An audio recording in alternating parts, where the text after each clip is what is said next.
Previously. 저는 원래 초등학교 때부터 정치할 생각을 가지고 있었죠. 만약에 종로에서 선택을 받으면 대통령 선거에 좀 나가고 선택을 못 받으면 정치를 그만둬야 되겠다. 근데 당선이 되셨어요. 그렇습니다. 예.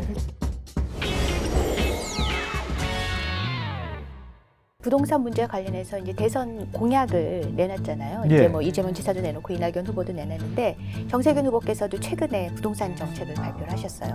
그 초품화.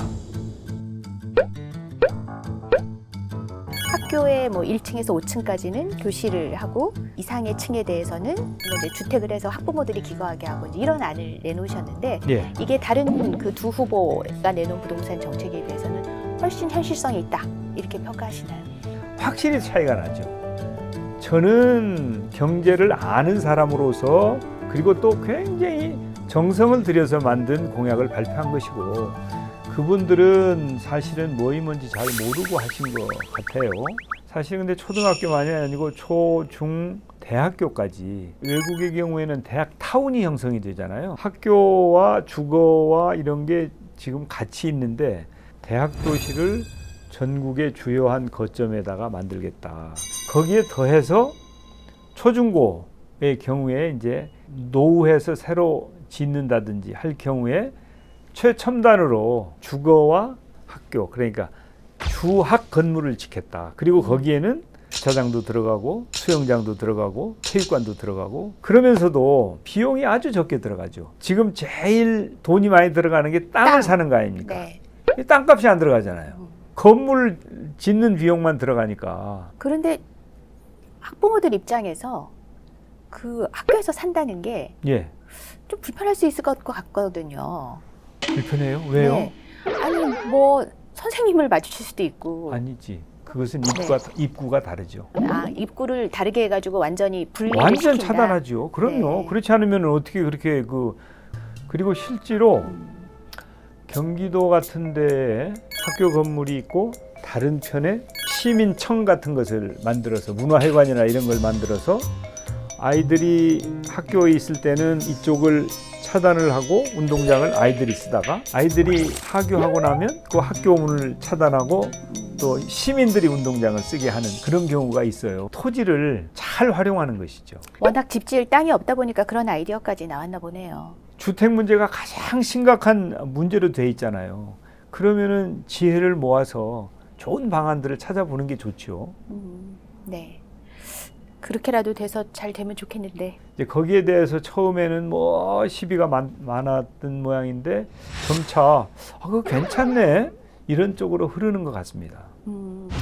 20살이 되면 성인이 될 때 1억짜리 통장을 우리 아이들한테 주면 어떨까? 정세균 후보께서는 이 청년들한테 미래씨앗 통장이라고 해서 1억 예. 원씩 넣어주자고 그렇습니다. 그렇게 예. 하셨잖아요, 공약으로. 네. 이 재원 마련이 쉽지 않겠다는 생각이 드는데 어떻게 마련할 수 있을까요? 저는 네. 항상 무슨 대책을 내놓을 때 뭐 합니다 이렇게 하는 게 아니고 이재명은 합니다. 이재명은 합니다. 대책을 자세하게 내놓죠. 그래서 미래씨앗 통장에 필요한 기금을 설치한다. 그 기금은 상속세와 증여세를 주로 기금의 원천으로 한다. 원래 상속증여세라고 하는 것은 소득 재분배 성격이 있는 거거든요. 그러니까 청년들 중에 부모로부터 상속받을 게 없는 사람들, 그런 청년들에게 국가 찬스를 주겠다. 부모 찬스 대신에 국가 찬스. 국가 찬스를 주겠다. 우리나라에 지금 상속증여세가 연 한 10조 정도 나오거든요.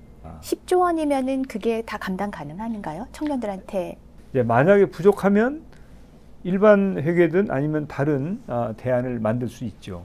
근데 이제 그 상속증여세라는 게 어디 별도로 따로 떼놓은 쌈짓돈이 아니라 그게 또 이제 다른 데 쓰이고 있었는데 그거를 여기에 쓰기 위해서 딱 떼놓으면 부족해지는 거잖아요. 정부에서 쓸 수 있는 예산이. 예, 그렇긴 하죠. 예. 네, 네. 그렇긴 하죠. 물론 그렇지만은 이제 세목을 신설하거나 그런 것보다는 상속증여세라고 하는 세목의 취지 이런 것과도 합치하고 물론 이제 그게 빈자리는 달리 메워야 되겠죠. 그러니까 상속증여세는 여기다가 쓰고 돈이 예. 부족하면 그거는 달리 또 세금을 그렇습니다. 걷어라 예, 그런 예. 말씀이시라는 네. 거죠. 알겠습니다. 자, 또 이제 화제를 바꿔볼게요. 이 민주당의 첫 순회 경선이 이루어지는 곳이 충청도잖아요. 예. 그래서 이제 정세균 후보께서 이 충청 표심을 겨냥해서 청와대하고 그 국회뿐만이 아니라 법무부하고 대검찰청까지도 이전을 하겠다 이런 공약을 발표를 하셨어요. 예. 그런데 이제 이게 사실 행정수도 이전에 해당하는 그런 그렇습니다. 얘기여서 위헌 판결 논란이 있지 않습니까? 헌법 개정을 해야죠.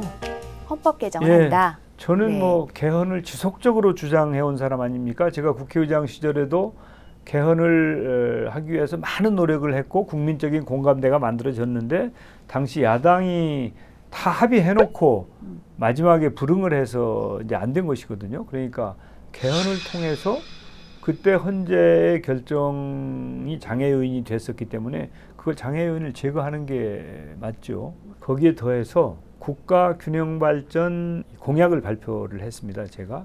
그다음에 지금까지 국가발전 전략이 수도권 1극 체제에다가 서울에서 부산, 경부 축으로 이렇게 발전하는 거였거든요. 그걸 X축으로 만들자. 그래서 강원도에서 호남까지 가는 고속철도를 놓겠다. 1극 체제가 아니라 다극 체제로 국토를 그렇습니다. 재편하겠다는 예, 그런 예, 말씀이시네요. 예, 네. 그렇습니다. 예. 그런데 이제 헌법을 고치면 되죠라고 얘기를 하셨는데 고치는 게 현실적으로 가능할까요? 지금 우리가 쓰고 있는 헌법은 34년 된 헌법이에요.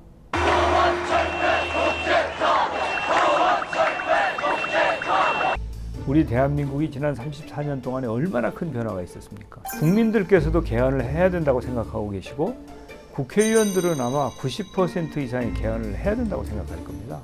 그래서 시간 문제지 저는 개헌은 된다고 봅니다. 네, 알겠습니다. 자, 충청 표심에 대한 얘기도 해봤는데 여야 가릴 것 없이 사실 대선에서 이기려 그러면 정말 중요한 지역이 호남이잖아요. 그래서 특히 정세균 후보도 또 이낙연 후보도 모두 이제 호남 출신이시다 보니까 접전을 또 벌이고 있는 것 같아요. 이 호남 표심을 잡을 어떤 차별화된 전략 갖고 계십니까? 호남은 호남 사람이라고 해서 특별히 지지를 하는 것 같지는 않아요. 예선 경쟁력이 아니고 본선 경쟁력이 있는 사람을 전략적으로 호남은 지지한다고 봐요. 그러면 지금 본선 경쟁력이 어떤 사람이 있겠냐? 첫째는 경제를 좀 아는 게 좋겠다. 외교적인 경륜이 있었으면 좋겠다. 그리고 민주당을 하나로 만들 수 있는 통합, 그리고 우리 국민 통합을 이룰 수 있는 통합의 리더십이 있었으면 좋겠다. 또 도덕적으로 문제가 없어야 되겠다. 이런 기준이 본선 경쟁력의 주요한 기준일 수 있다고 저는 보고 있고 그 기준에 가장 맞는 사람이 누구냐? 그게 정세균이다. 그래서 저는 결과적으로는 호남에서 지지를 받을 수 있다. 이렇게 기대하고 있죠. 최근에 호남에서 지지율이 좀 계속 올라가는 추세이시죠? 예, 조금 올라가고 있습니다. 네, 그 이제 알아보기 시작했다 그렇게 생각을 하고 예, 계세요? 그렇게 저는 판단하고 있죠. 네. 자, 어쨌든 이 당내 경선이 지금 한창 진행 중인데 이 당내의 친문 표심이 결국은 누구한테 제일 많이 갈 거라고 예측하고 계시나요? 저한테 제일 많이 올 것 같은데요. 제가 원래 범친노의 좌장 아니었습니까? 그렇죠. 저를 입문시킨 건 김대중 대통령이고 산자부 장관으로 기용을 했고 총리로 기용을 했지 않습니까? 김대중, 노무현, 문재인 세 분 대통령이 중용을 한 유일한 사람이거든요. 그것은 능력도 있을 것이고 민주당 정체성과도 맞기 때문에 그렇게 된 것이다. 그래서 어떻게 보면 사실은 이 정체성이나 이런 걸로 보면 제가 가장 거기에 맞는 사람이죠. 한 번 더 보면 정세균이다. 아직은 좀 긴가민가 간을 보고 있는데 결국 네, 어떤 결정적인 타이밍이 되면 정세균이다. 예, 그렇게 기대하고 있습니다. 말씀하신 것처럼 친문 이전에 친노로 이렇게 이제 분류가 되셨어요. 예. 이제 그래서 이제 얼마 전에 그 이준석 국민의힘 대표가 노무현 대통령께서 살아계신다면은 지금의 언론법 개정을 두고 아마 개탄하실 것입니다. 언론 중재 법안을 놓고 노무현 정신에 어긋난다. 이제 이런 표현을 쓴 것에 대해서 굉장히 발끈하셨었거든요. 민주당을 공격하는데 왜 노무현 대통령을 끌어다 씁니까? 염치가 없는 일이죠. 그 당이 우리 노무현 대통령한테 어떻게 했습니까? 별의별 짓을 해가지고 죽음으로 내몬 사람들 아니에요. 그래서 그건 옳지 않다고 제가 얘기를 한 거예요. 근데 이제 그렇게 공격을 할 때 이제 그 이유는 그 법안이 그만큼 문제가 이제 있다라는 거를 제기를 하고 싶었던 모양인데요. 언론에 대해서 징벌적 손해배상제를 도입하는 그 법안의 취지에 대해서는 그러면은 찬성하시는 겁니까? 필요하면 정상적으로 해결이 안 되면 뭐 징벌적 손해배상제 같은 특별한 페널티를 가할 수도 있다. 근데 이제 이 법안에 대해서 여러 언론 단체나 아니면 뭐 전문가들이나 아니면은 뭐 심지어 이제 정의당도 이것은 민주주의를 심각하게 저해하는 내용이다라고 지금 다 반대 입장을 밝혔잖아요. 예. 네. 그에 대해서는 어떻게 생각하세요? 예, 뭐 그런 부분들은 이제 국회에서 입법을 하는 과정에서 서로 토론하고 거기에 잘 녹여서 수정이 필요하면 수정을 하고 그런데 이제 제 개인 생각은 아무튼 우리나라의 가짜 뉴스 상황이 너무 심각하다. 그래서 거기에 대한 뭔가 대책이 필요하다. 뭐 저는 생각을 합니다.